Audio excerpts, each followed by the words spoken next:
Dear students, welcome you once again to my online class.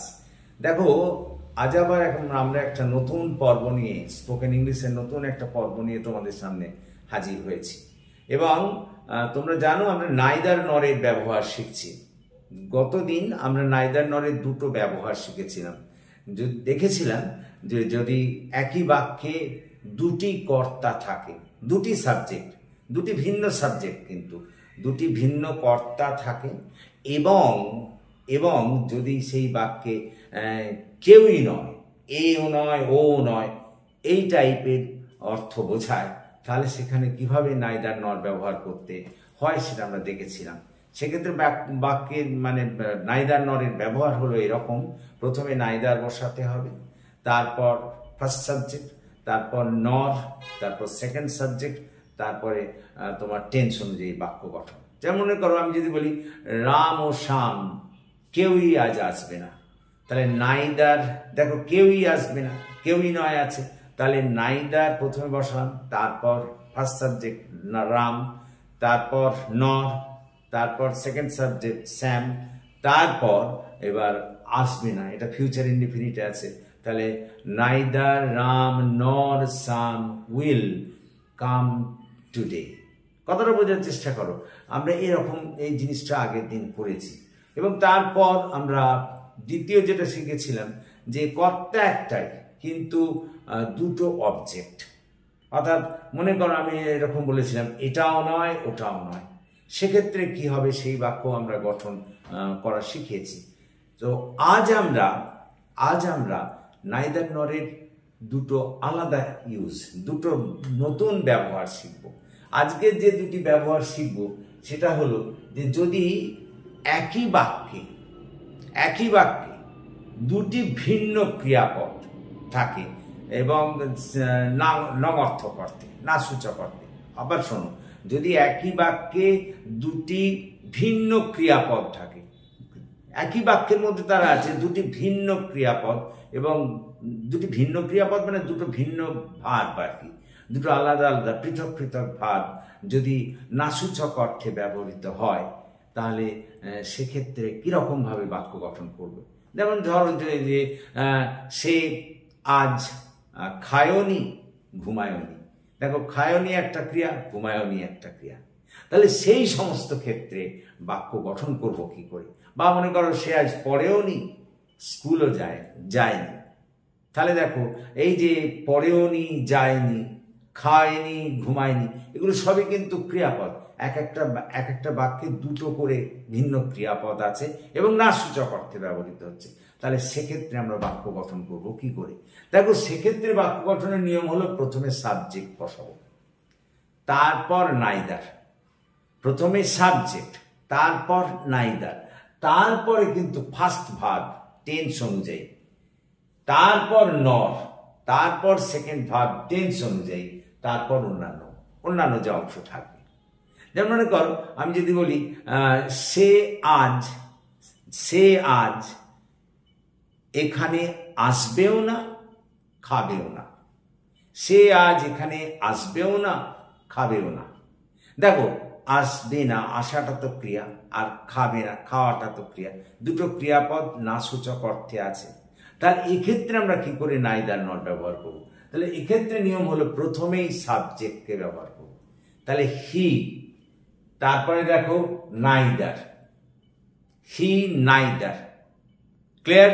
এবার বলেছি এখানে আসবেও না খাবেও না, তাহলে এখানে আসবে ববে বা ফিউচার ইনডিফিনিট টেন্স, তাহলে প্রথমে কর্তা বসালাম হি, তারপরে নাইদার, তারপরে উইল কাম।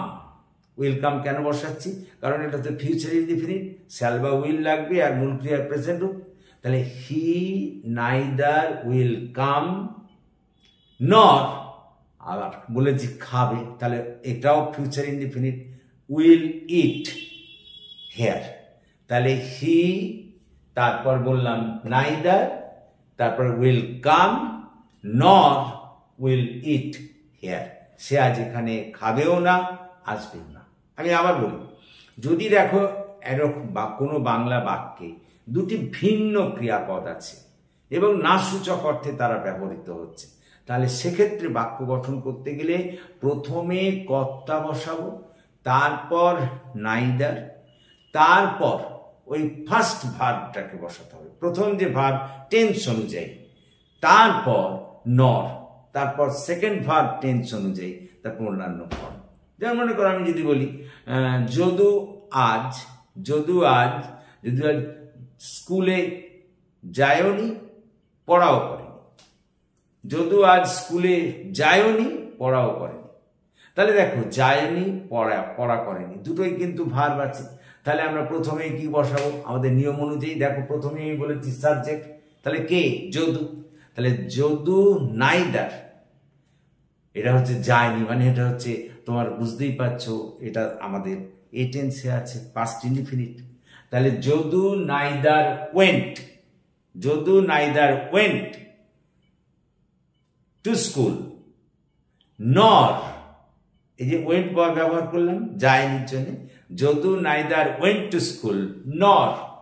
এবার বলবো রিড মানে পড়া, তার পাস্ট রূপ রেড, যেহেতু পাস্ট ইনডিফিনিট টেন্স তোমরা জানো ভি2 রূপ ব্যবহার হবে, নর রেড।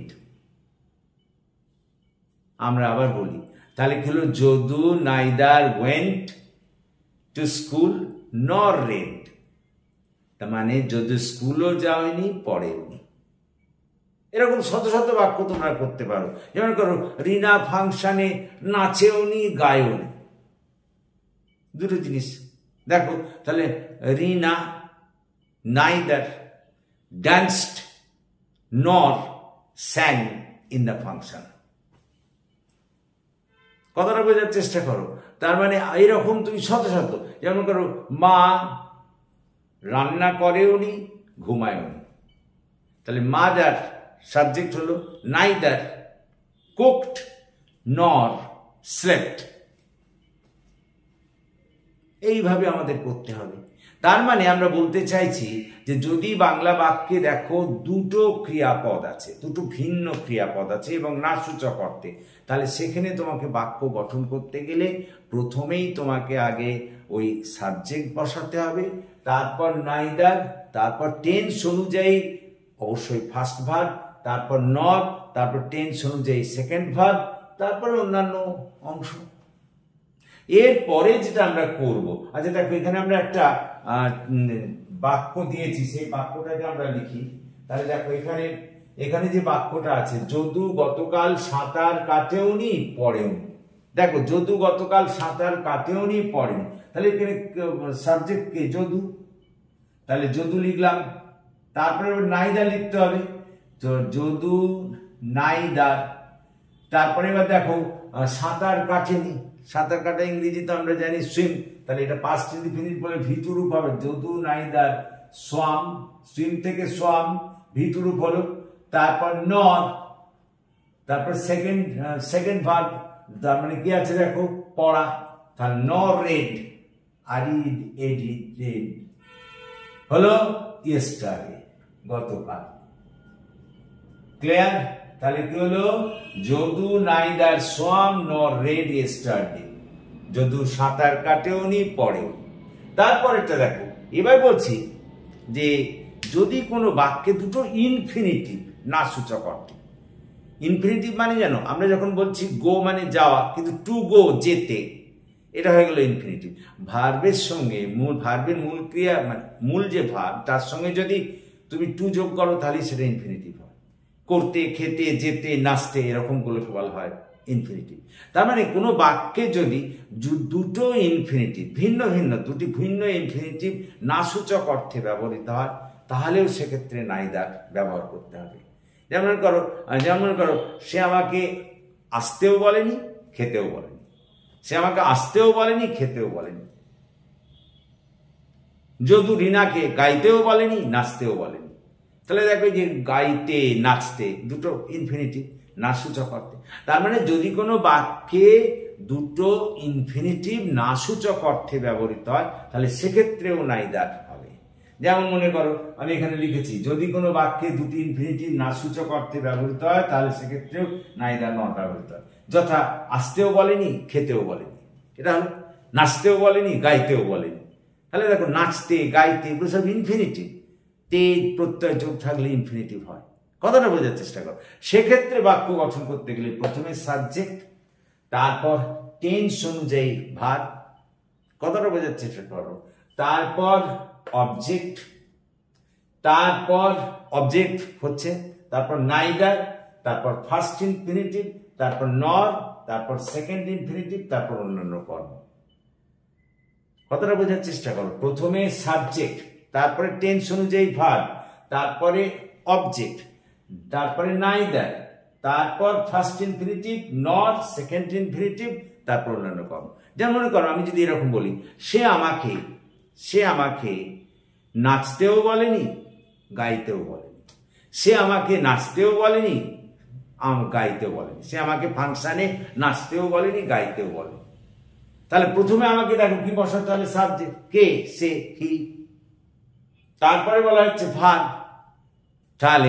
তাহলে দেখো ভার্ব মানে আমি বলতে চাইছি ওই যে বলেনি, বলাটা। তাহলে সি বা হি যে কোনো একটা দিতে পারো। He asked. এবার দেখো নাই কাকে, মি, আমাকে, হি আস্কড মি।